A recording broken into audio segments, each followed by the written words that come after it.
VeggieTales Noah's Ark. VeggieTales. And it comes with a CD, but that's cool here.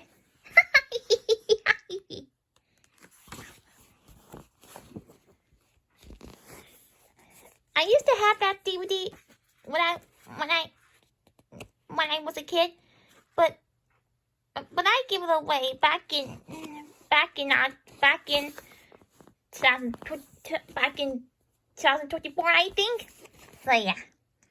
As Sadie and Shem rode home from after a long trip, Shem told Sadie about all his plans, including his plan to build a house for them. Soon they passed 2 bunnies and 2 crocodiles and 2 giraffes. As they rode, they passed more and more animals going 2 by 2. Where are these animals going? Sadie wondered aloud. When they got to the family farm, Sadie and Shell saw a huge boat being built in the orange orchard. Shem turned to his brothers, Ham and Japhet, and asked, "What are you doing?" Noah came over and greeted Shem, saying, "Welcome back. We're building an ark." "Why?" asked Shem. "Well, God told me to build an ark, a big ark," Noah replied.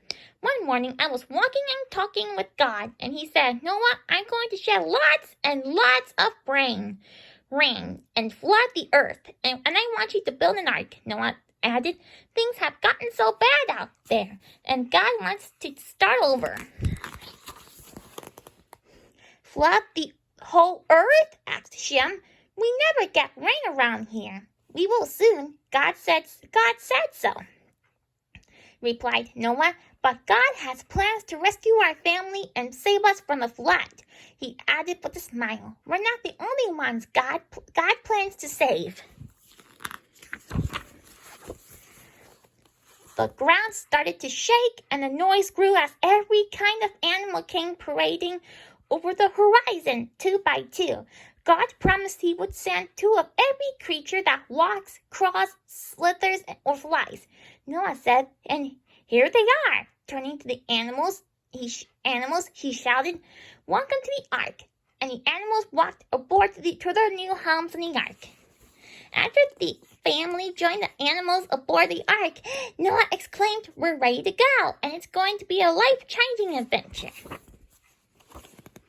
Days passed, and Shem said, "I don't see any rain, Dad." "Don't worry," Noah replied. "God said it was going to rain, and if God says he's going to do something, he will do it. We just need to trust him." "Plank, plank, plank," Noah cheered. "It's raining! God is keeping his promise. His next promise is to save us." Suddenly, there was a loud boom of thunder, and the sprinkle became a very hard rain. The family rushed to close the hatches. Shem looked out as the water rose, covering houses, barns, and trees. "I can't believe this is happening," he said. "I have plans like building a house." "Well, God's plan was for it to rain," Noah said matter-of-factly. "And God said we will be safe if we build the ark, and we are safe," added now Chapin's wife. They watched as the peaks of land disappeared under the rolling waves. Weeks passed, and the family grew tired of the rain. "I don't know how much more water I can take," Sadie admitted. "It's been raining forever." Shem's mother, Namat, said, "God promised that it will rain for 40 days and 40 nights. "Wait a minute," Shem said. "I've been counting the days. That means the rain should stop today. And so far, I don't see any sign of..." Just like that, the rain stopped. Up on the deck, Noah broke the stunned silence. "Well, look at that," he said. "Another promise kept." Shem asked, "Did God tell you what's next?" "No, only that we should keep looking after the animals and wait," Noah replied. "God will reveal the rest of his plan in due time." But Shem grew tired of waiting, so he came up with his own plan. After a few weeks of sketching and building, he gathered his family on the deck. "Presenting Plan B," he said, lifting away a large cupboard to reveal his invention. "I built a flying machine to take us away from the seasick life. We'd be able to see land from high up in the sky, and then we'll come back to get the animals. Shem, Noah said, sometimes our plans don't fit with God's plans. You might need to give up your plan B. I had to set aside my plans, too. It's the only way to complete trust God. At that moment, a giant squid rose up from the water and smashed Shem's flying machine to pieces. Kaboom! Noah yelled, this is God's ark, and you are not welcome here, so leave now. And the giant squid slipped back into the sea. Shem was speechless.